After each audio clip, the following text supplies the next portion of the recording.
Hello जी, नमस्कार। बहुत बहुत स्वागत है एक बार फिर से इस वन शॉट सीरीज के अंदर। हम लोग वन शॉट सीरीज के अंदर बहुत आगे बढ़ गए हैं और हमारे लास्ट दो चैप्टर बचे हैं। एक सांख्यिकी है और एक हमारे क्या है, प्रायिकता। हमने इसकी जो लाइव क्लासेज है जिसके एमसीक्यू वगैरह हो सकते हैं, छोटे क्वेश्चंस हम लोगों ने कर लिए हैं और बहुत अच्छा चैप्टर है। लैंग्वेज वगैरह मैंने आपको एमसीक्यू के अंदर समझा दी, लेकिन मैंने जैसा वादा किया था कि मैं लैंग्वेज व्हाइट बोर्ड के ऊपर और उसके एनसीईआरटी जो क्वेश्चंस और उदाहरण है उसको मैं व्हाइट बोर्ड के ऊपर पूरा समझाऊंगा। तो उसी वादे को आगे बढ़ाते हुए हम आपके सामने उपस्थित हैं सांख्यिकी का परिचय लेकर। सांख्यिकी का परिचय एक अच्छा परिचय है, हमें हर चीज़ सोचनी पड़ेगी। बढ़िया तरीके से हम लोग एक एक डिस्कशन करते हैं और कल की क्लास में जो 13.1, 13.2 और 13.3 में जितने इंपॉर्टेंट क्वेश्चंस, जितने इंपॉर्टेंट सवाल बन सकते हैं उनको हम लोग बढ़िया तरीके से करने। मैं आपको एक चीज़ समझा देता हूँ सीधी सीधी। इसके अंदर हम लोग तीन चीज़ें पढ़ेंगे, माध्य, माध्यक और बहुलक। महत्वपूर्ण तीन चीज़ें हैं। वो माध्य और माध्यक बहुलक पढ़ने के बाद आपको अगर किसी एक टेबल का माध्य ज्ञात करना आता है तो प्रोसेस दिमाग में होना चाहिए। एक टेबल का माध्यक निकालना प्रोसेस आना चाहिए और एक टेबल का भी बहुलक निकालने का आपको क्या आना चाहिए, प्रोसेस। जिस बच्चे को प्रोसेस पता है कि माध्य ऐसे निकलेगा, माध्यक ऐसे निकलेगा और बहुलक ऐसे निकलेगा, उसको कोई समस्या नहीं आएगी, ये मेरी गारंटी हो। छोटे छोटे क्वेश्चंस, जितने लेवल के, जितने हार्ड लेवल का पेपर, जितना एग्जामिनर डीप्स हो सकता है वो मैंने आपको लाइव सेशन के अंदर करवा दिया सांख्यिकी। और प्रायिकता भी मैंने कल आपके खत्म कर दी थी। हम लोगों ने वहाँ एमसीक्यू वाली सीरीज पूरी कर दी। इसके 2 लेक्चर हैं और 2 लेक्चर ही आपके प्रायिकता के बनेंगे। कर करा के पूरा सिलेबस खत्म करते हैं। फिर हमारे सामने आपके सामने आएगी पीवाईक्यू सीरीज। पिछले 8 से 10 सालों के पेपर में जो अच्छे अच्छे क्वेश्चन आ रखे हैं उनको हम लोग क्या करने वाले, सोल्व करने वाले। सभी ने शब्दों के साथ शुरू करते हैं। सांख्यिकी का मतलब स्टैटिक्स होता है। स्टैटिक्स है क्या? एक्चुअल में हम लोग आंकड़ों के बारे में बात करते हैं। क्या करते हैं? आंकड़े। आंकड़े क्या? आपके घर में पंखे लगे हुए हैं, ये भी एक आंकड़ा है। आपके घर में कितनी कुर्सियां लगी, आप स्कूल में जाते हो, विद्यार्थियों की संख्या, विद्यार्थियों की संख्या में भी नंबर ऑफ गर्ल्स यानी लड़कियों की संख्या, लड़कों की संख्या, स्कूल में पंखों की संख्या, टेबल की संख्या, चेयर की संख्या, आपके शिक्षकों की संख्या, जितने भी ये होते हैं ना, वो आंकड़े होते हैं। आंकड़े 2 प्रकार के एक्चुअल में होते हैं, एक प्राथमिक होते हैं, एक क्या होते हैं, द्वितीयक। हमें इतना उसके ऊपर डिस्कशन नहीं करना, हम लोग कोई ज़्यादा आंकड़े नहीं पढ़ते, 9th क्लास में होता है। मैं आपके सबसे पहले जो इसमें शुरुआत होती है ना, वो होती है साहब परिसर से। किससे शुरुआत होती है? सबसे पहले जो इसकी हेडिंग आती है ना, वो हम लोग हेडिंग पढ़ते हैं इसके परिसर से। कहाँ पढ़ते हैं हेडिंग? परिसर से। रुकिएगा साहब 1 मिनट।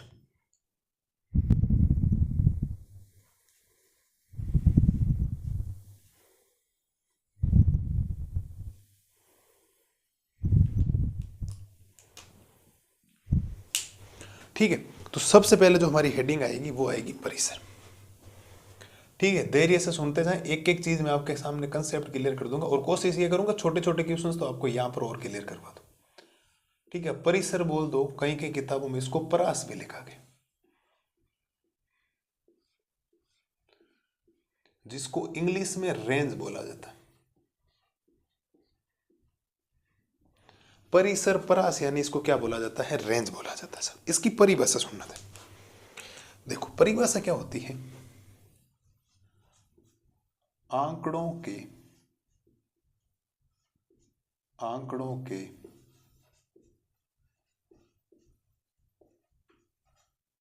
अधिकतम मान,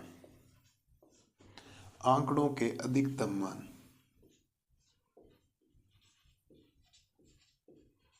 तथा न्यूनतम मान का अंतर, न्यूनतम मान का अंतर परिसर कहलाता है।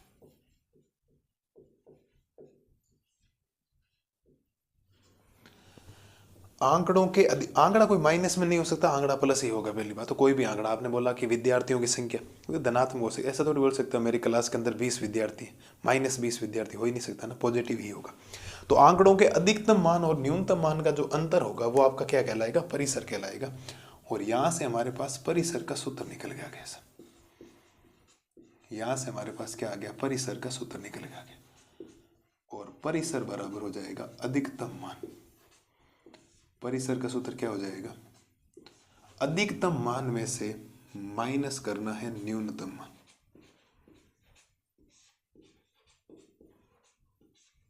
ठीक है सर, इस बात को विशेष तौर पर आप लोग ध्यान रखिएगा। परिसर का सूत्र होता है अधिकतम मान में से मुझे क्या माइनस करना है? न्यूनतम मान करना है माइनस। ये आपको फॉर्मूला याद करना। मैं भी एग्जाम्पल भी समझा दूंगा, चिंता मत करो। छोटे छोटे जो क्वेश्चंस बन सकते हैं ना, मैं कोशिश ये करूंगा आपको बता दूं। बाकी मैंने वहाँ शानदार तरीके से आपको वन शॉट करवा रखा है, लाइव में आप जाके सेक्शन में देखना।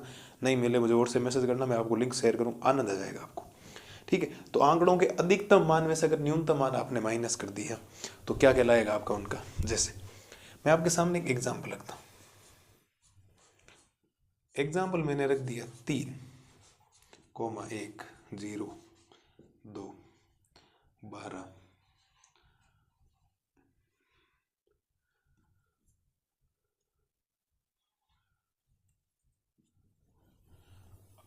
8 का परिसर ज्ञात कीजिए।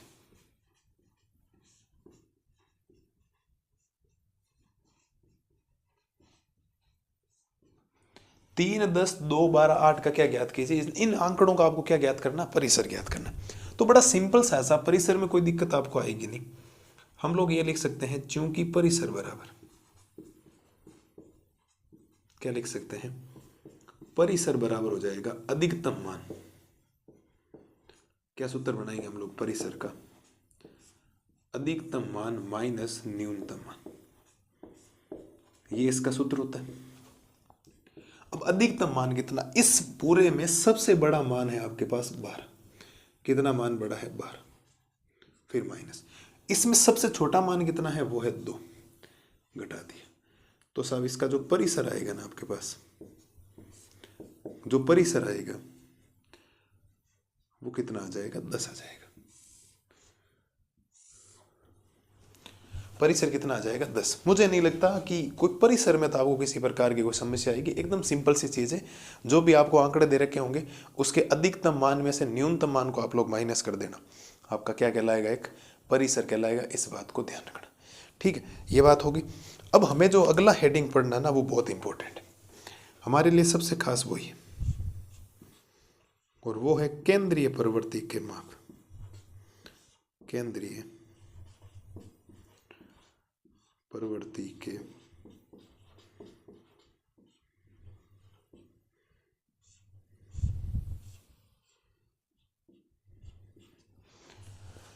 क्या पढ़ना है हमें, केंद्रीय प्रवृत्ति के माप पढ़ने। केंद्रीय प्रवृत्ति, क्योंकि मेन चैप्टर का जो शुरुआत होगी ना वो यहीं से होने वाली है।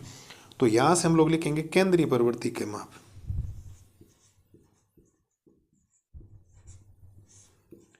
केंद्रीय प्रवृत्ति के माप।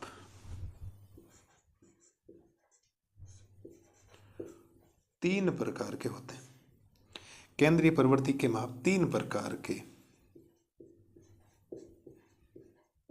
क्योंकि हमें जो सबसे ज्यादा डिस्कशन करना है वो इन तीनों पॉइंट पे करना है। क्या बोला गया सब, केंद्रीय प्रवृत्ति के माप कितने प्रकार के होते हैं, 3 प्रकार के।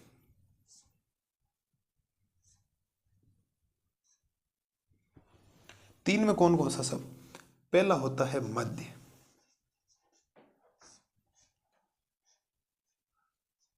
जिसको x बार से लिखा जाता है।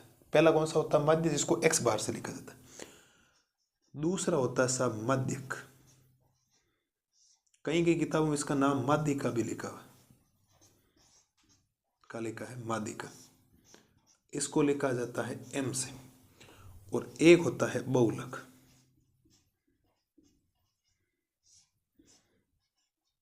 जिसको z से लिखा जाता है। तो हमने ये सीखा कि जो केंद्रीय प्रवृत्ति के माप होते हैं साहब, केंद्रीय प्रवृत्ति के माप कितने प्रकार के होते हैं साहब, केंद्रीय प्रवृत्ति के माप होते हैं साहब 3 प्रकार के, माध्य, माध्यक और बहुलक। कोई पूछ ले केंद्रीय प्रवृत्ति के माप कौन कौन से हैं, तो माध्य, माध्यक और बहुलक, क्योंकि हमें यही तीनों चीजें आपके सामने रखनी है, इनको हम लोगों को बढ़िया तरीके से पढ़ना। ठीक है, अब मैं आपको बताता हूँ, थोड़ा सा समझने का प्रयास करें। हम लोग क्या करें, कुछ आंकड़े पढ़ेंगे। आंकड़े क्या, कुछ यथा प्राप्त आंकड़े हो गए, अवर्गीकृत हो गए, वर्गीकृत आंकड़े हो गए, 3 होते हैं। यथा प्राप्त आंकड़े का मतलब क्या होता है, मैंने 10 बच्चों को गणित में नंबर सुनाए, 10 बच्चों को नंबर सुनाए, अलग अलग सुनाए ना, तो ये यथा प्राप्त आंकड़े, मुझे सब कन्फर्म पता है। अवर्गीकृत मैंने बोल दिया कि 5 बच्चों के 6 नंबर आए, 3 बच्चों के 0 नंबर आए, 1 बच्चे के 2 नंबर आए, ऐसे करके ये अवर्गीकृत है। वर्गीकृत क्या हो गया, मैंने ये बोल दिया कि 6 बच्चे ऐसे हैं जिनके 0 से लेकर 10 के बीच में नंबर आए, 10 बच्चे ऐसे हैं जिनके 10 से लेकर 20 के बीच में नंबर आए, 20 बच्चे ऐसे हैं जिनके 30 से लेकर 40 के बीच में नंबर आए। अब कंफर्म नहीं है ना, 30 से लेकर 40 के बीच का मतलब 30 से लेकर 40 के बीच में कोई भी नंबर हो सकता है। तो मैंने इन आंकड़ों को घुमा दिया। तो जो आंकड़े होते हैं ना, एक्चुअल में प्राथमिक आंकड़े, द्वितीयक आंकड़े होते हैं, श्रेणीबद्ध और संख्यात्मक आंकड़े होते हैं। इतने आप लोग नहीं, हम तो केवल क्या करेंगे, जो माध्य निकालेंगे ना, वो माध्य जो होता है वर्गीकृत आंकड़ों का भी होता है, अवर्गीकृत का भी होता है और यथाप्राप्त आंकड़ों का भी होता है। माध्य जो होता है वो यथाप्राप्त आंकड़ों का भी होता है, आपके वर्गीकृत आंकड़ों का भी होता है, अवर्गीकृत आंकड़ों का भी होता है। ठीक है, मैं आपको यथाप्राप्त और अवर्गीकृत आंकड़ों के जो सवाल हो सकते हैं वो तो मैं सारे बोर्ड के ऊपर यहाँ आपको करवा दूँ, बाकी मैंने वन शॉट के अंदर करवा रखे। ठीक है, प्लस उसके साथ में जो वर्गीकृत आंकड़े होंगे ना, माध्य हो गया बहुलक, जितने भी वर्गीकृत आंकड़े आएंगे उनके जो हम लोग क्षेत्र जो सूत्र पढ़ेंगे, जो सवाल पढ़ेंगे, वो हम लोग 13.1, 13.2 और 13.3 के अंदर शानदार तरीके से, लाजवाब तरीके से एक एक चीज़ को मैं क्या करवाने वाला आपके लिए क्लियर करवा ले, मेरी गारंटी। मुझे नहीं लगता यहाँ तक कोई समस्या है आपको। कोई आपसे पूछे बेटा कि परिसर क्या होता है, तो परिसर का मतलब अधिकतम मान में से न्यूनतम मान माइनस कर दो, परिसर निकल जाएगा। बड़े वाले मान में से छोटे वाला मान माइनस कर देना, उत्तर आ जाएगा। ठीक है, जो आपके सामने था यहाँ पर। केंद्रीय प्रवृत्ति के माप कोई पूछ रहे तो केंद्रीय प्रवृत्ति के माप कितने प्रकार के होते हैं, 3 प्रकार के, माध्य, माध्यक और बहुलक। माध्य, माध्यक और बहुलक, इनके अंदर संबंध भी बनेगा, आगे सारे जितने हो सकते हैं हम लोग इसको बेहतरीन तरीके से आपके लिए तैयार कर देंगे। ले लो सब स्क्रीनशॉट वगैरह लो फटाफट। मुझे नहीं लगता कोई समस्या आपको किसी भी प्रकार की आएगी, मेरी गारंटी। कोई समस्या नहीं आएगी, ये मेरी गारंटी आपको। ले लो सब स्क्रीनशॉट वगैरह ले लो फटाफट, फिर हम लोग बढ़ते हैं आगे।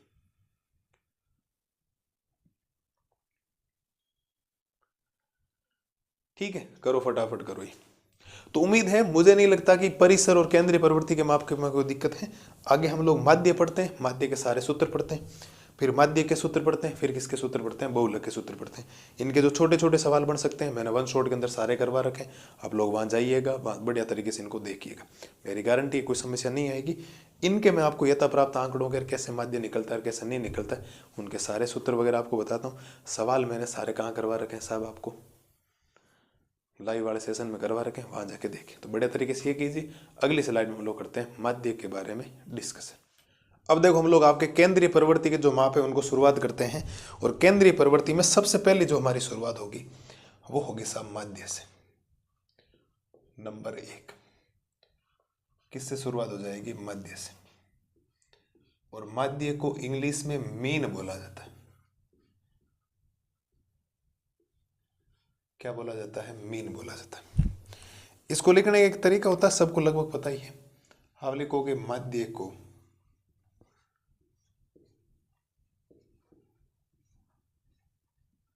अब एक्स कैपिटल लिखो या स्मॉल लिखो, एक ही बात है। माध्य को एक्स बार से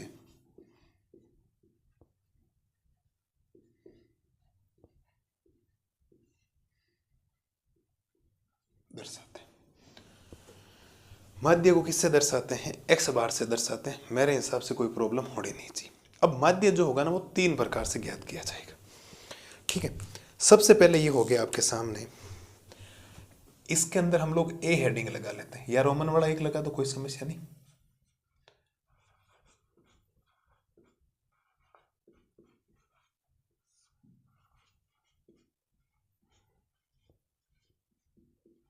यथा प्राप्त आंकड़ों का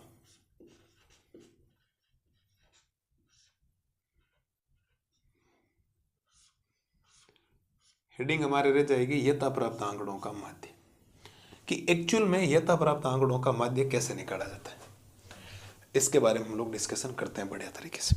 यथा प्राप्त आंकड़े मतलब हुए कैसे, कोई भी आंकड़ा आपके सामने दे दिया, ठीक है, कोई भी आंकड़े आ गए तो इनका जो माध्य निकालने का सूत्र है उसको बोला जाएगा समांतर माध्य।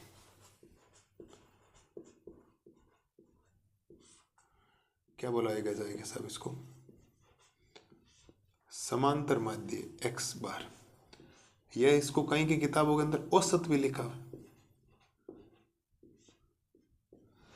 सूत्र क्या हो जाएगा, आंकड़ों का योग।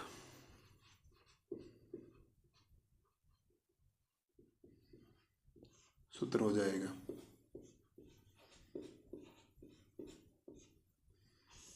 आंकड़ों का योग बटा आंकड़ों की संख्या।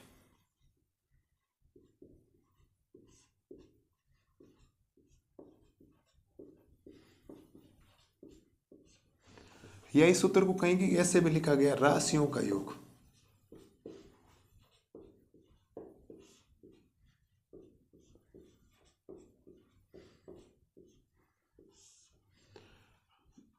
राशियों का योग बटा राशियों की संख्या।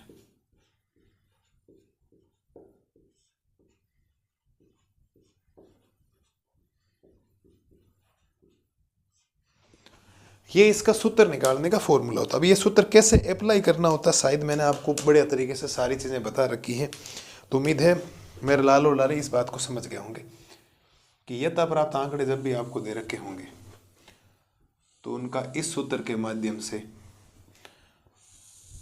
हम लोग समांतर माध्य निकाल सकते हैं। समांतर माध्य यथा प्राप्त आंकड़े कैसे, कोई आंकड़े दे दिए, जैसे आपके सामने कोई एक आंकड़ा दे दिया x1 दे दिया, फिर x2 दे दिया, x3 दे दिया, ऐसे ऐसे करके कहां तक आंकड़े दे दिए, xn तक आंकड़े दे दिए। तो एक ही काम करता है, इन सभी आंकड़ों को जोड़ना है प्लस उसमें किसका भाग लगाना है, n का भाग लगाना। जितने आंकड़े हैं उन सबको आंकड़ों को जोड़ो, जितने आंकड़े हैं उनका क्या लगा दो, भाग। तो आंकड़ों का योग बटा आंकड़ों की संख्या, राशियों का योग बटा राशियों की संख्या, प्रेक्षणों का योग बटा प्रेक्षणों की संख्या। एक ही वर्ड होता, आंकड़े बोलो, राशियां बोलो, प्रेक्षण बोलो, एक ही वर्ड है, कोई उसमें ऐसा नहीं है कि आपको समझ में नहीं आएगा। एकदम सिंपल सा मेथड है जो आपको अभी ध्यान रखना। मेरे को नहीं लगता कोई समस्या आपको आएगी। इनके सवाल कैसे होते हैं कैसे नहीं होते हैं आप लोग लाइव जाकर देखेंगे, वहां आपको समझ में आ जाएगा। ठीक है जी, तो कोई समस्या यहाँ तो होनी नहीं चाहिए। नंबर 2 हम लोग पढ़ते हैं। नंबर 2 मान लो या नंबर बी मान लो, अवर्गीकृत तथा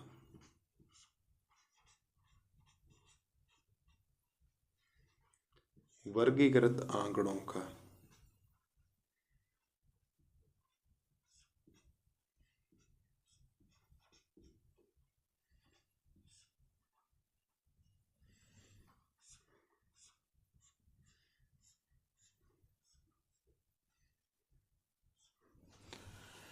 अवर्गीकृत तथा वर्गीकृत आंकड़ों का माध्य एक प्रकार से निकाला जाता है।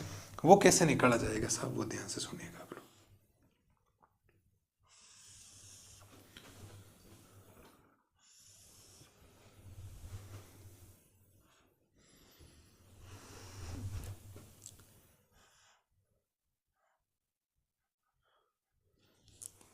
वो 3 प्रकार से निकाला जाएगा।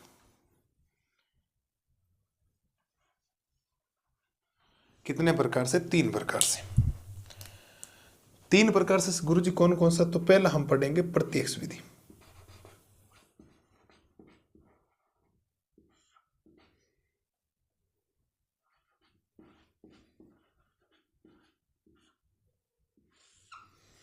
कौन सी विधि हम लोग पढ़ने वाले हैं, प्रत्यक्ष विधि।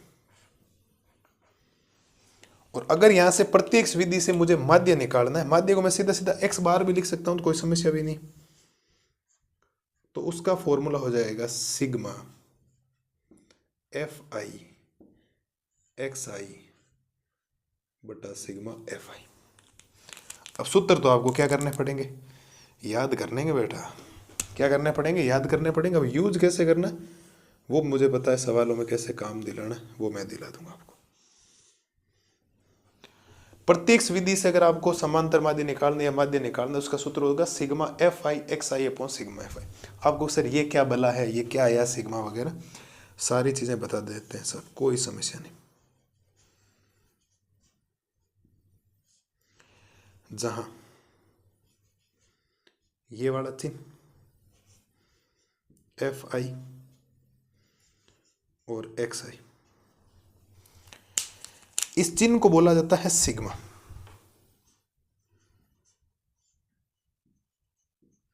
क्या बोला जाता है, सिग्मा। और इसका मतलब होता है योग। ठीक है, एफ आई का मतलब होगा बारंबारता।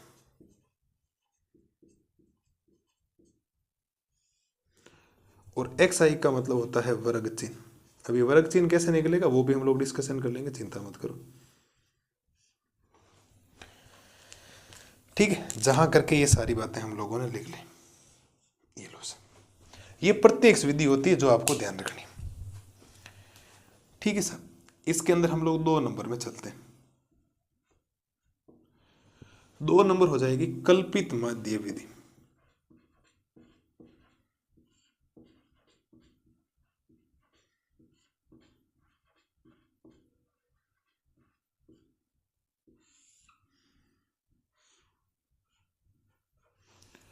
कल्पित माध्य विधि।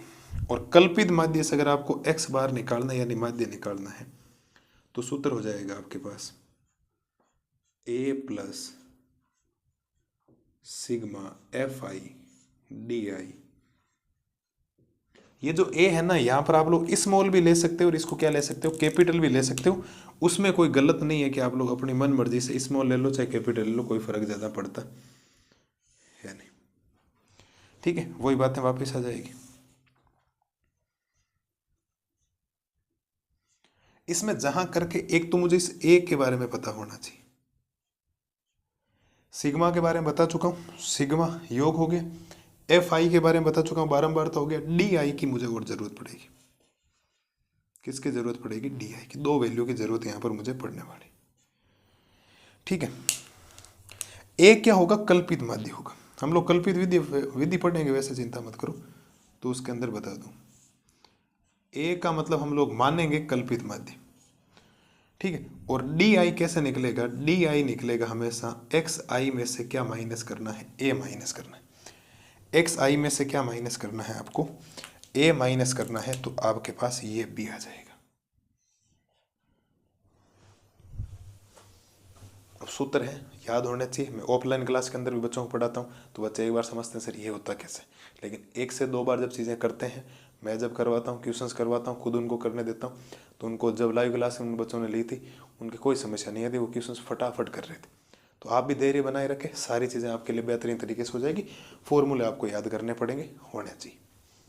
ठीक है, कल्पित माध्य विधि वगैरह कैसे काम करती उसके बारे में हम लोग डिस्कशन और कर लेंगे।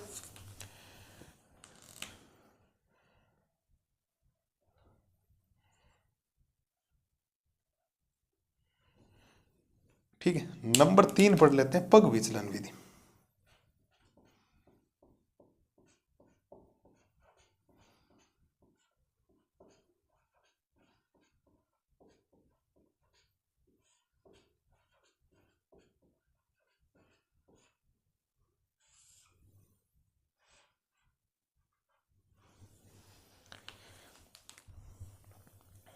सूत्र क्या होता है समझ लो पहले तो। एक्स बार बराबर A plus sigma F I U I बटा सिग्मा एफ आई गुणा में एच। गुणा में क्या आ जाएगा, सब एच आ जाएगा। मुझे नहीं लगता कोई ज्यादा समस्या आपको आएगी इसके अंदर भी।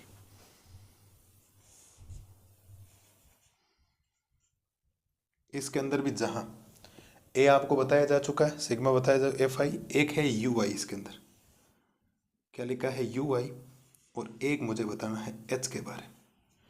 2 बातों के बारे में मुझे यहां पर डिस्कशन करना है, जो मैं आपके सामने लिख देता हूं। यू आई हमेशा निकलेगा डी आई में से, 1 मिनट रुकना आप लोग। यू आई कैसे निकलेगा, यू आई निकलेगा एक्स आई में से ए को माइनस करना है, फिर एच का भाग लगाना, या इसको मैं चाहूँ तो डी आई बटा में क्या लिख सकता हूँ, ए लिख सकता हूँ, क्योंकि एक्स आई माइनस ए को मैं डी आई लिख सकता हूँ। एच होता है आपका वर्ग अंतराल। अब नए नए शब्द निकल के आ रहे हैं, मैं सारे के सारे आपको साथ के साथ बताता रहूँगा, चिंता मत करो। ठीक है, ज़्यादा इसके अंदर फॉर्मूले हैं, जिस बच्चे को फॉर्मूले याद होते हैं वो काम यहाँ पर कर जाता है। ये लो साहब, माध्य के बारे में जितनी बातें हो सकती बता दी, बाकी मैं भी कुछ और बातें मैं लिखूंगा आपके सामने, रुक जाओ एक बार। देखो, माध्य को x बार से लिखा जाता है, यथाप्राप्त आंकड़ों का माध्य। यथाप्राप्त ऐसे कोई कॉमा में जब भी दे रखे होते हैं, एक ही काम करना है, उन आंकड़ों को जोड़ो, जितने आंकड़े उतने का भाग लगा दो, आपको माध्य मिल जाएगा। कैसे सवाल बनते हैं कैसे नहीं, मैंने 10 बार बोल दिया, लाइव सेशन में पढ़ा, वीडियो जाकर देख लो, कोई दिक्कत नहीं। लिंक मैं डिस्क्रिप्शन के अंदर और डाल दूंगा, वहां से और देख सकते हो। ए वर्गीकृत तथा वर्गीकृत आंकड़ों का माध्य निकालने की 3 विधियां। प्रत्यक्ष विधि, कल्पित माध्य विधि, पग विचलन विधि। सूत्र आपको किसी भी हालत में क्या होने चाहिए, याद होने चाहिए। दूसरा कोई बहाना नहीं होना चाहिए आपके पास कि प्रत्यक्ष विधि से sigma F I X I upon sigma F I होता है, कल्पित माध्य से A plus sigma F I D I upon sigma F I होता है, पग विचलन विधि से A plus sigma F I U I upon sigma F I गुणा मैच होता है। जो भी चीज़ें लिखवा रखी है जहाँ करके सारी चीज़ें। मेरे सामने दो वर्ड ज़्यादा काम क्या है, एक आया वर्ग चिन्ह और एक आया वर्ग अंतराल। इनके बारे में मुझे आपको बताना चाहिए, इनके बारे में मुझे क्या करना चाहिए, आपको बताना चाहिए। वो मैं आपको यहाँ साइड में बता देता हूँ, वो मैं आपको यहाँ पर साइड में नोट डाल के बता देता हूँ। कोई समस्या मुझे तो है नहीं किसी प्रकार की, है ना। आपके सामने जो शब्द आया है उसके बारे में हम लोग चर्चा कर लेते हैं कि एक्चुअल में वर्ग चिन्ह निकलेगा कैसे सब। ठीक है, वर्ग चिन्ह का सूत्र भी पता होना चाहिए ना। वर्ग चिन्ह निकालना बहुत इंपॉर्टेंट है, सवाल आता है एग्जाम के अंदर 1 नंबर का। एक्स आई बराबर होता है निम्न सीमा, क्या हो जाएगा आपके निम्न सीमा प्लस हो जाएगा उच्च सीमा, और मैं बटा में क्या लिख दूंगा, 2 लिख दूंगा। ये किसी भी सवाल के अंदर वर्ग चिन्ह निकालने का फॉर्मूला होता है। वर्ग चिन्ह बराबर हो जाता है आपके कि निम्न सीमा और प्लस में क्या होती है, उच्च सीमा। अगर आपने निम्न सीमा और उच्च सीमा को जोड़कर 2 का भाग लगा दिया तो क्या निकल के आ जाएगी आपके सामने, उसका वर्ग चिन्ह निकल के आ जाएगा। मेरे को नहीं लगता यहाँ तक कोई समस्या। अभी मैं बताऊंगा कैसे सवाल होते हैं कैसे नहीं होते।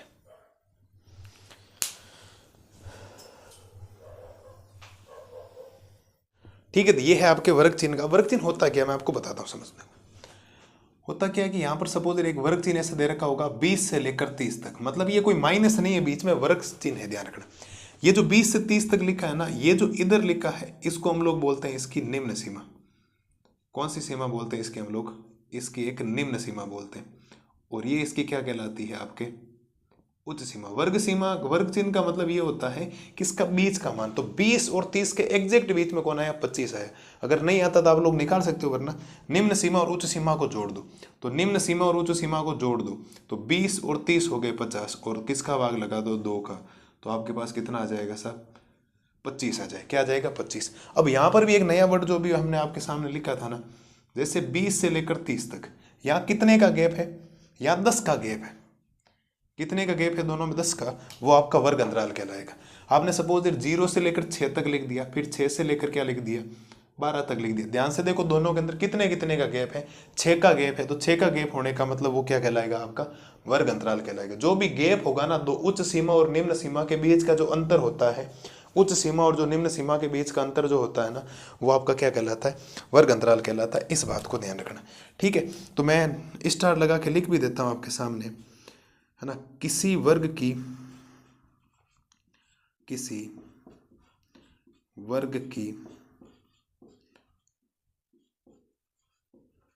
उच्च सीमा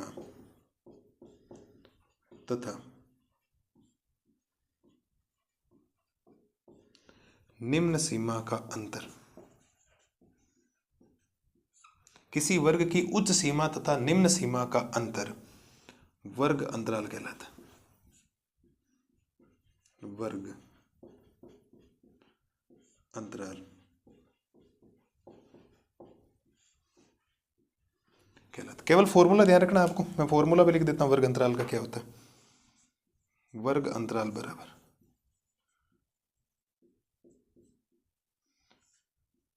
वर्ग अंतराल का फॉर्मूला हो जाएगा उच्च सीमा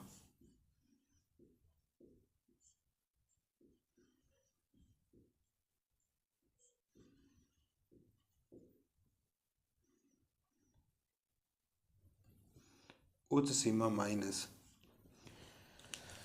निम्न सीमा। ठीक है, वर्ग अंतराल का फॉर्मूला हो जाएगा उच्च सीमा माइनस निम्न सीमा। वैसे फॉर्मूला याद रखो तो ठीक है, नहीं रखोगे तो भी काम ऐसा हो जाएगा। सबको पता, मैंने अगर कहीं पर लिख दिया ना 0 से लेकर 15 तक लिख दिया या 15 से लेकर 30 तक लिख दिया, तो हर बच्चे को पता है कि 0 से 15 और 15 से लेकर 30 तक कितने का गैप है, 15 का गैप है। कितने का गैप है, 15 का। तो वही तो मेरा एच यानी क्या कहलाएगा, वर्ग अंतराल कितना हो गया, 15 हो गया। वर्ग अंतराल कितना हो गया साहब, 15 हो गया। तो ज़्यादा कोई दिक्कत आती नहीं इसके अंदर, आप लोग अगर फॉर्मूला याद नहीं। लेकिन कभी क्या होता है कि रिक्त स्थान कोई पूछ ले कि किसी वर्ग की उस सीमा और निम्न सीमा का अंतर क्या कहलाता है, तो वो वर्ग अंतराल कहलाता है। इस बात को ध्यान रखना। वर्ग चिन्ह कैसे निकलता है, निम्न सीमा और उच्च सीमा को जोड़ दो और 2 का क्या लगा दो भाग। सीधा सिंपल सा है कि आपको जो भी बारंबारता दे रखी होगी, जैसे सपोज देट आपसे पूछ लिया जाए कि 30 और 40 का वर्ग अंतराल, 30 से लेकर 40 के बीच का वर्ग अंतराल 10 है। लेकिन इसका वर्ग चिन्ह पूछे तो वर्ग चिन्ह में एक ही काम करना है, दोनों को जोड़ो और किसका भाग लगाओ, 2 का। जो भी बारंबार जो भी वर्ग आपको दे रखा उन दोनों को जोड़ो, 2 का भाग। 30 और 40 कितना हो गया, 70 हो गया। 30 और 40 70 हो गया, 70/2 कितना कहलाएगा साहब, 35 कहलाएगा। 30 और 40 कितना हो गया, 70 हो गया, 70/2 कितना कहलाएगा, 35 कहलाएगा। मुझे नहीं लगता कोई समस्या आपको आएगी किसी भी प्रकार की। क्या आपको बात क्लियर हुई कि नहीं हुई, ये बताओ। एकदम बढ़िया तरीके से, शानदार तरीके से, कोई समस्या नहीं, बढ़िया तरीके से काम आपका हो जाना चाहिए, ये आपको ध्यान रखना। ठीक है, तो ये बातें जो है एक्स्ट्रा वो मिटा देता हूँ। अब ऐसे इनके जो क्वेश्चंस है ना, मैंने शानदार तरीके से लेक्चर के अंदर करवा रखे हैं। कृपया करके जिस विद्यार्थी को भी इसमें चैप्टर में दिक्कत आती है, राजस्थान बोर्ड में 13 नंबर का आता है, छोटा मोटा मत समझना इसको, तो वहाँ जाकर आप लोग बढ़िया तरीके से इसको देखो। और मेरा वादा है उसके बाद आपको कोई समस्या नहीं आएगी। ये फॉर्मूला तो आपको अपने आप ही समझ में आ जाएगा, सर अरे ऐसा भी यूज होता है क्या उसका, है ना। बात समझ में आई कि नहीं है। माध्य थोड़ा बड़ा होता है, बाकी माध्य और बहुलक इतना बड़ा नहीं है। बहुलक तो एकदम सिंपल है, बहुलक बहुत सिंपल है। बहुलक में भी यथा प्राप्त का अलग होता है, वर्गीकृत का अलग होता है, वर्गीकृत का अलग होता है, सब चीज़ें हम लोग लिखेंगे। अब इनके क्वेश्चंस करवाने का कोई सेंस नहीं बनता, मैं यहाँ और क्वेश्चंस करवा दूँ, वहाँ मैंने ऑलरेडी वहाँ करवा रखे, मतलब नहीं रहेगा, ज़्यादा लेक्चर भी बड़ा हो जाएगा आपके लिए, चीज़ें भी मिक्स हो जाएगी। तो वहाँ जाकर आप लोग देखिए, कृपया करके रिक्वेस्ट। वन शॉट नहीं होता ना, अगर मैं सिलेबस के हिसाब से पढ़ाता तो मैं 100% कि माध्य अलग पढ़ा था, माध्य का अलग पढ़ा था, बहुलक अलग पढ़ा था, माध्य पढ़ा था माध्य के सवाल करवाता, बहुलक पढ़ा था बहुलक के सवाल करवाता, माध्य पढ़ा था माध्य के सवाल करवाता। लेकिन यहाँ से जो छोटे क्वेश्चंस हो सकते हैं वो मैंने बना दिए। बड़ा क्वेश्चंस कल जो एक्सरसाइज आएगी 13.1, 13.2 और 13.3 के अंदर सारी चीज़ें आपकी क्या हो जाएगी, क्लियर। स्क्रीनशॉट लो साहब, आप बढ़िया तरीके से स्क्रीनशॉट लो। पहला काम आप ये करो, फटाफट जो भी चीज़ें ये जो लिखी है ना, ये वाली, ये सारी नीचे लिखना सा। थोड़ा इसको अगर आपको थोड़ा दूर दो, इस ये चीज़ें जो इतनी भी नीचे लिखना, नीचे जगह नहीं थी इसलिए मैंने साइड में लिख दी। करिए साहब, फटाफट करिए इसको, कोई दिक्कत नहीं आएगी किसी भी प्रकार की, वादा है मेरा आप लोगों से।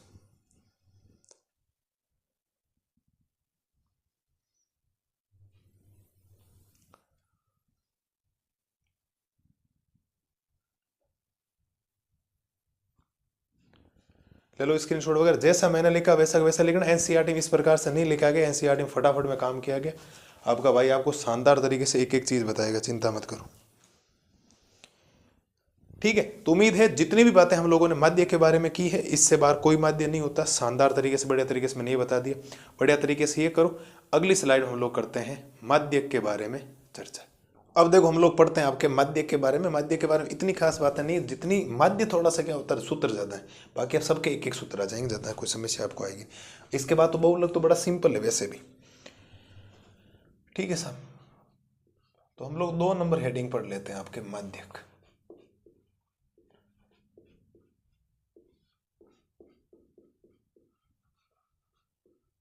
माध्य यानी कि मीडियन, इसके बारे में डिस्कशन हम लोग कर लेते हैं। माध्य यानी मीडियन के बारे में पढ़ते हैं। मीडियन होता है क्या, ठीक है। पहली बात तो इसकी परिभाषा क्या होती है वो आपको समझना है। किसी प्रेक्षण, प्रेक्षण का मतलब आंकड़ा, ठीक है। किसी प्रेक्षण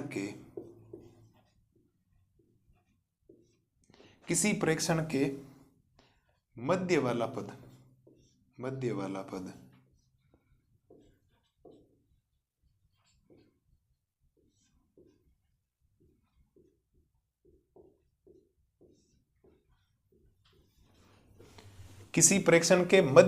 किसी प्रेक्षण के मध्य वाला पद क्या कहलाता है, माध्य कहलाता है। ठीक है, मतलब मध्य एकदम बीचों बीच।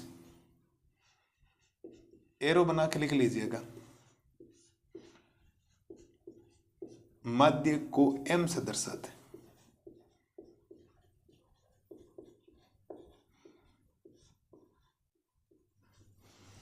कुछ बातें हैं बेसिक, परिभाषा इतनी खास नहीं होती वैसे भी। मेन सूत्र खास होते हैं। क्या खास होते हैं, सूत्र खास होते हैं सब। ध्यान दीजिएगा साहब आप लोग। नंबर 1 हम लोग डिस्कशन करना शुरू करते हैं। नंबर 1 हो जाएगा यथा प्राप्त आंकड़ों का माध्य। यथा प्राप्त आंकड़ों का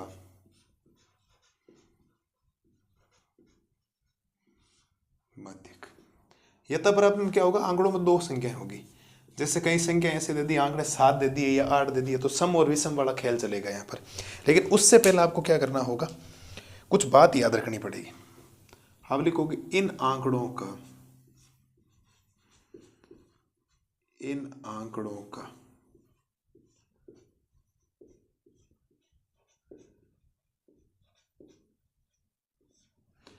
इन आंकड़ों का माध्यक ज्ञात करने के लिए माध्यक ज्ञात करने के लिए दिए गए आंकड़ों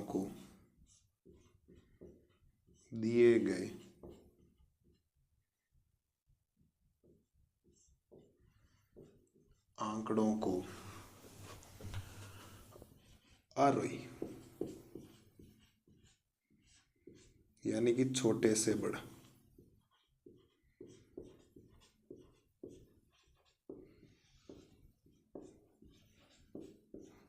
आरोही या अवरोही,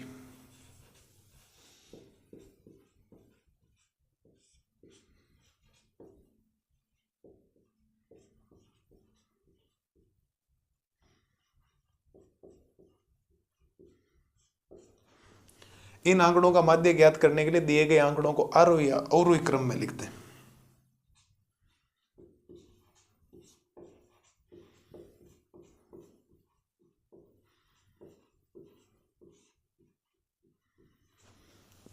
जो भी आपको यथा प्राप्त कोमा के रूप में आंकड़े दे रखे होंगे, उनका आपको अगर माध्यक निकालना है तो उनको किस में लिखना है, आरोही या अवरोही क्रम में लिखना है, छोटे से बड़ा या बड़े से छोटा। ज्यादातर जो इंपॉर्टेंट है वो आरोही क्रम में, इसको लिख देता हूं क्योंकि ज्यादातर हम लोग जो चीजें पढ़ेंगे वो आरोही क्रम की पढ़ते हैं। कौन से क्रम की पढ़ते हैं, आरोही, छोटे से बड़े में ही लिखते हैं वैसे भी। ठीक है, इसमें 2 स्थितियां उत्पन्न हो जाएगी सर। कितनी स्थितियां हो जाएगी उत्पन्न, 2। आप लिखोगे यदि पदों की संख्या,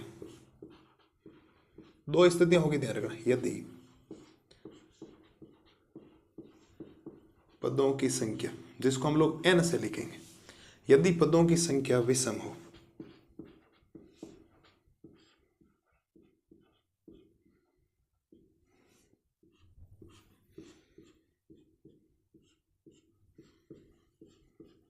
विषम मतलब हम लोग कोई पद गिना 1 2 3 4 5, तो 5 हो गया तो ये विषम है या नहीं। कहीं 8 पद आ गए तो विषम हो गए। 2 स्थितियां यहां पर बनेगी। ठीक है, यदि पदों की संख्या विषम हो तो अगर आपको m निकालना है तो सूत्र हो जाएगा n + 1/2 वहां पद।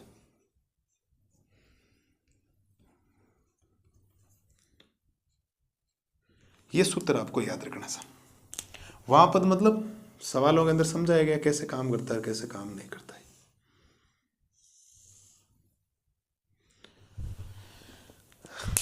एक तो ये सूत्र हो गया। नंबर बी,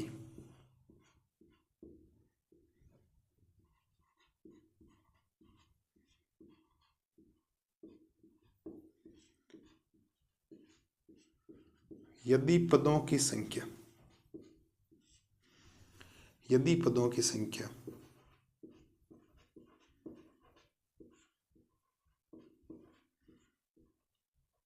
क्या हो, सम हो।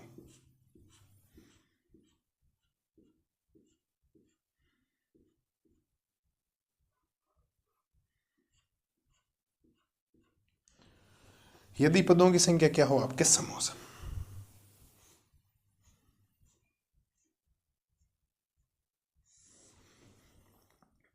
तो सूत्र याद रखिएगा,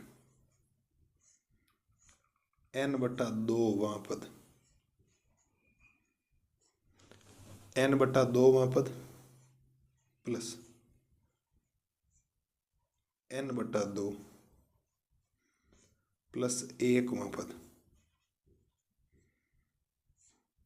बटा में क्या लगाना है, 2 लगाना। ये आपको क्या रखना पड़ेगा, सूत्र याद रखना पड़ेगा सर।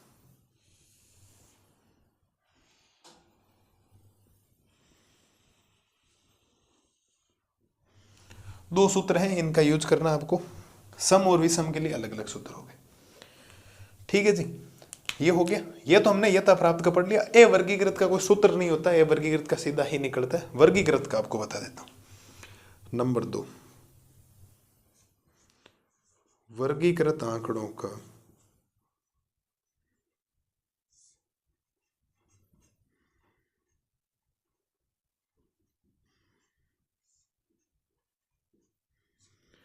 वर्गीकृत आंकड़ों का माध्यक।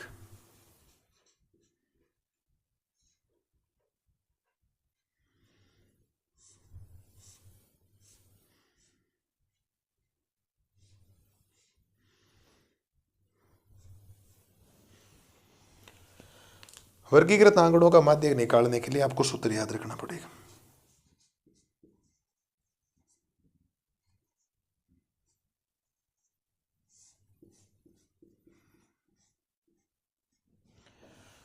माध्यक m बराबर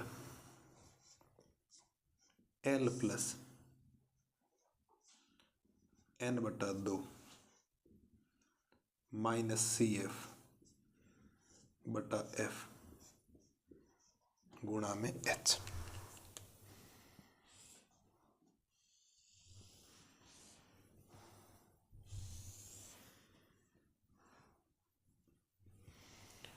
ठीक है, ये आपको सूत्र याद रखना सब। अब यहां पर कुछ जो बातें हैं वो मैं लिख देता हूं, कौन सी बातें आपको ध्यान रखनी। जहां एक तो यहां पर L है, एक यहां पर N है, एक यहां पर CF है, F, एक तो F है आपके पास, और एक क्या है H। L का मतलब हो जाएगा माध्यक वर्ग की निम्न सीमा। क्या हो जाएगी? माध्यक वर्ग की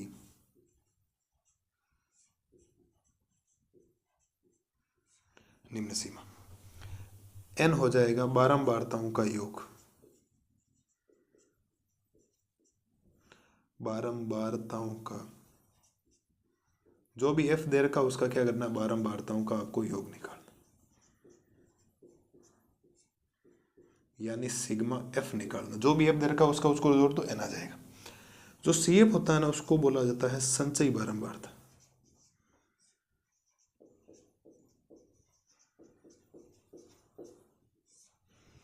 ठीक है, H को बोला जाता है बारंबारता,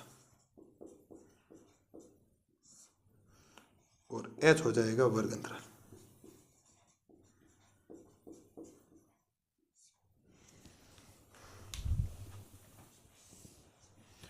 ये बातें आपको ध्यान रखनी साहब। ये हो गया माध्य आपके।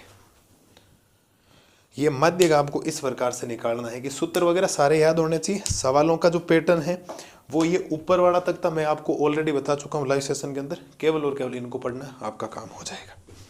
अब इनके कल की क्लास में ये बड़े बड़े ये सूत्र कैसे काम आता है एक्चुअल में, ये तो हम लोग वैसे भी कल डिस्कशन करने वाले, कोई समस्या भी नहीं। तो सूत्र आप लोग याद रखेंगे, फिर हम कल जब बातें करेंगे सारी बातें होनी चाहिए। माध्य वर्ग की निम्न सीमा, माध्य वर्ग आएगा कैसे, उसकी निम्न सीमा तभी बोला था इधर वाली होती है, लेफ्ट हैंड की तरफ निम्न सीमा, इधर उच्च सीमा। निम्न सीमा n मतलब बारंबारताओं का योग, संचयी बारंबारता, बारंबारता और वर्ग अंतराल। s तो अभी वर्ग अंतराल वगैरह बताया था। सारी चीज़ें आपके सामने सब, आप लोग बढ़िया तरीके से इसको कर सकते हो। कोई दिक्कत आपको किसी प्रकार की नहीं आएगी, वादा है मेरा आप लोगों से, ये पक्की बात है। करिए सब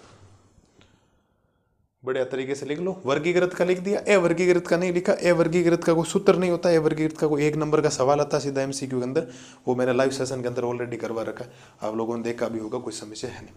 सारे सूत्र आपको याद होने चाहिए सब। ठीक है, एग्जाम में कोई सूत्र भी पूछ लेगी माध्य ज्ञात करने का, तो ऐसे सूत्र लिख के आने सारे। और ये सम विषम है तो ये, सम है तो ये, सारी बातें आपके लिए बढ़िया तरीके से हमने लिख दी।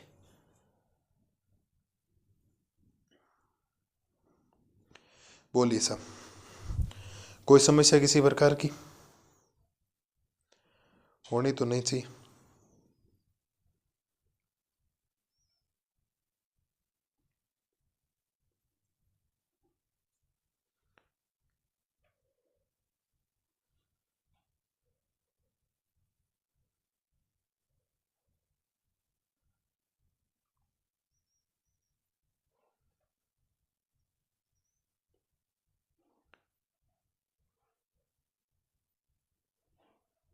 ले लो स्क्रीनशॉट वगैरह ले लो फटाफट। ठीक है, तो उम्मीद है मेरे हिसाब से माध्यमिक में भी कोई दिक्कत रही नहीं होगी। अब कुछ बातें और है बहुलक की, फिर बहुलक के नीचे कुछ नोट लगा के पॉइंट लिखने, वरना एक स्लाइड और होगी उसके अंदर कर लेंगे। इन तीनों के अंदर एक संबंध भी होता है, उसके सवाल भी आते हैं, वो सवाल भी मैंने आपको ऑलरेडी करवा रखे हैं। तो बढ़िया तरीके से अगली स्लाइड में डिस्कशन करने हैं बहुलक का। अब देखो हम लोग पढ़ते हैं बहुलक के बारे में। बहुलक एकदम सिंपल सा है, जिसके अंदर ज़्यादा सोचने की जरूरत नहीं होती। टेबल के बड़े क्वेश्चन, छोटे क्वेश्चन, सबसे सिंपल होता है बहुलक, ध्यान रखना। ठीक है सर, तो पहली बात तो हम लोग 3 नंबर में हेडिंग लगा लेते हैं बहुलक।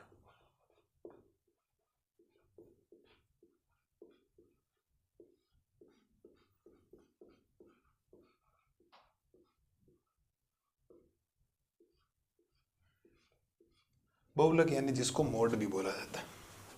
क्या बोला जाता है? मोड। इसकी एक परिभाषा ध्यान रखना।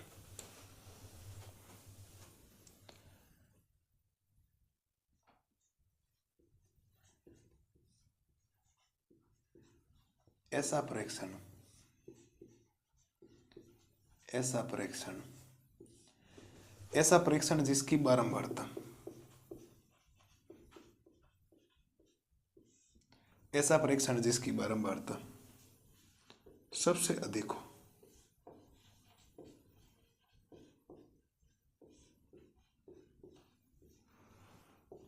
सीधी सिंपल सी ऐसा प्रेक्षण जिसकी बारंबारता सबसे अधिक हो, अथवा अगर के एक परिभाषा आपको और याद रखनी पड़ेगी सर।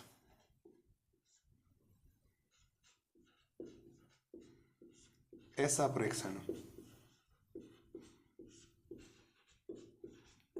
जो सबसे, ऐसा प्रेक्षण जो सबसे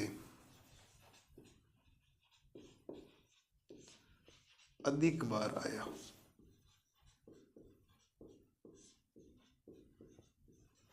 अधिक बार मतलब सबसे ज्यादा जो रिपीट होता है ना, वो आपका क्या कहलाता है? एक बहुलक कहलाता है।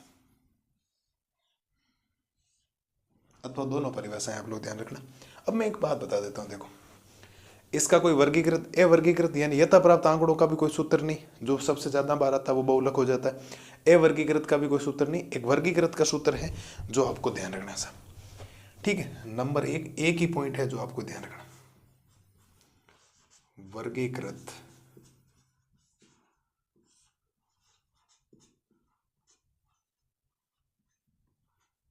वर्गीकृत आंकड़ों का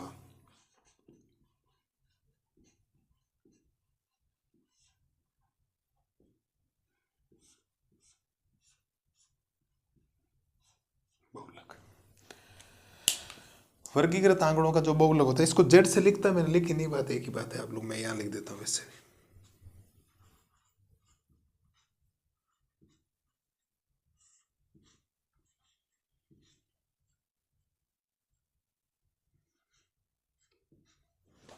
बहुलक जेड बराबर एल प्लस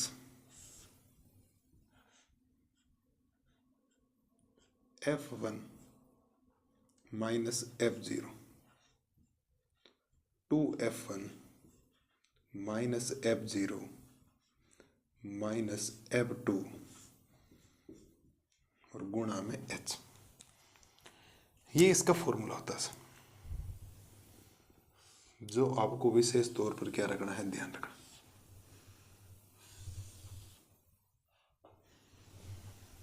ये क्या हो गया? इसका फॉर्मूला हो गया। ठीक है, अब जहां करके कुछ बातें ध्यान रखनी है आपको।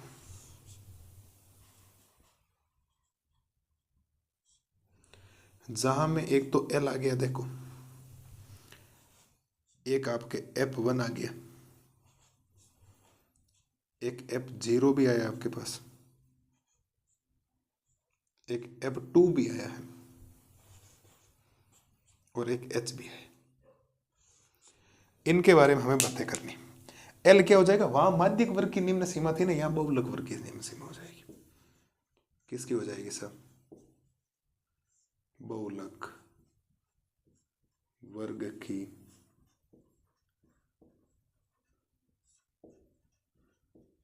निम्न सीमा। F1 हो जाएगा बहुलक वर्ग की बारंबारता।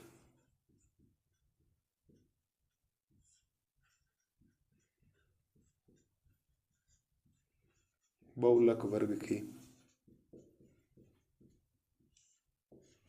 बारंबारता, या ओब्लिक करके लिख सकते हो अधिकतम बारंबारता। जो सबसे बड़ा मान होगा वो F1 होगा।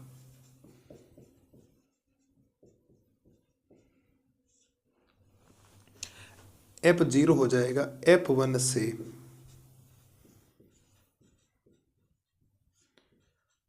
ठीक पहले की बारंबारता। F1 से जस्ट ऊपर वाली क्या होगी, F1 से ठीक पहले की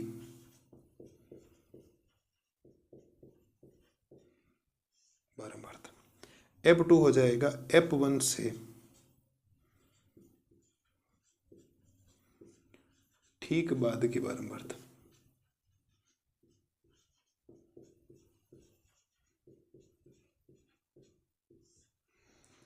और H हो जाएगा वर्ग अंतराल।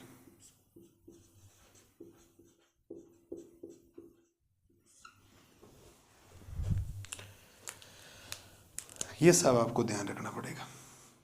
सारी बातें जो भी हमने लिखी है मैंने बढ़िया तरीके से, जितना हो सकता उतना बढ़िया तरीके से आपके लिए लिख दिया सब बातें। ठीक है, इसके बाद में कुछ नोट में आपको पॉइंट ध्यान रखने हैं जो मैं आपके लिए लिख देता हूँ फटाफट, और फिर हो जाएगी क्लास खत्म।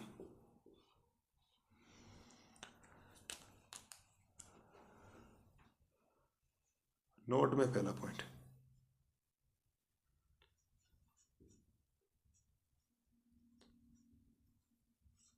आंकड़ों के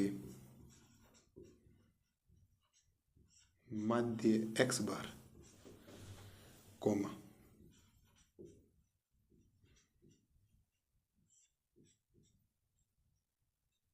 माध्यक m तथा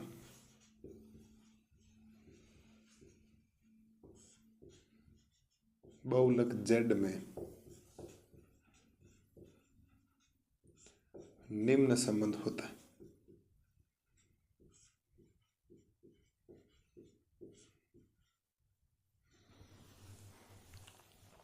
क्या संबंध होता है गुरुजी? तो सूत्र याद रखना है, 3 माध्यक बराबर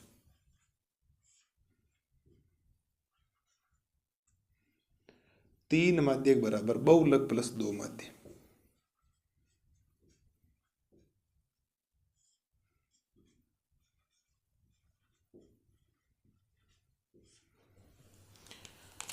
तीन माध्यक बराबर हो जाएगा बहुलक प्लस 2 माध्य।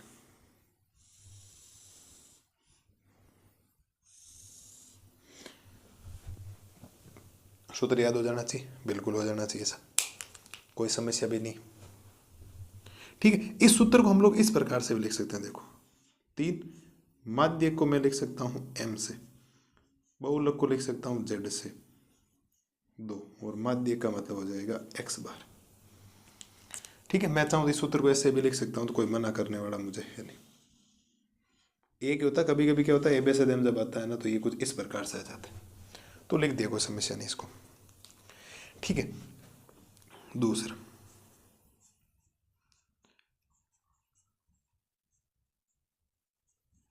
एक ध्यान रखना है, संचयी बारंबारता वक्र, संचयी बारंबारता वक्र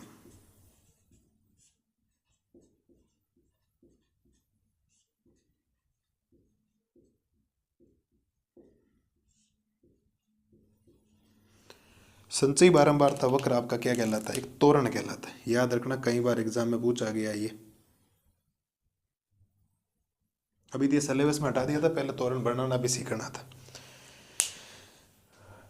ठीक है, तीसरा पॉइंट,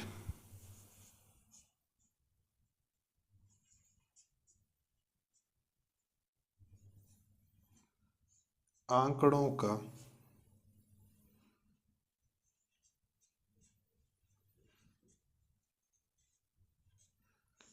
आलेखीय निरूपण, आंकड़ों का आलेखीय निरूपण 3 प्रकार से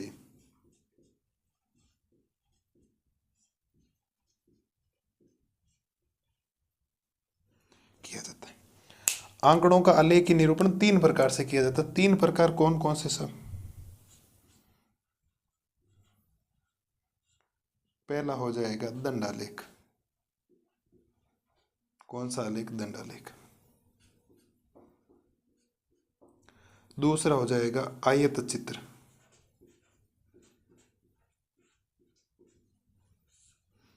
ठीक है। और तीसरा पॉइंट आपको ध्यान रखना है, बारंबारता बहुभुज।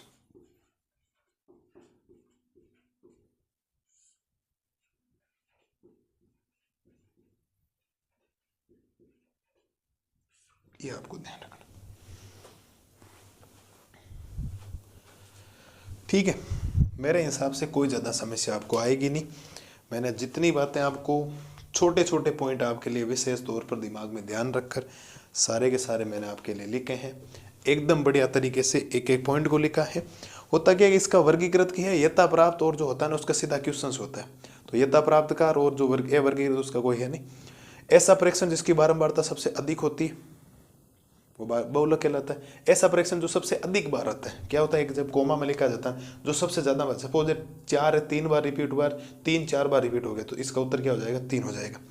और वर्गीकृत का ये हम लोग इसके ऊपर कल सूत्र करें। सबसे सिंपल बहुलक है, ध्यान रखना। ठीक है।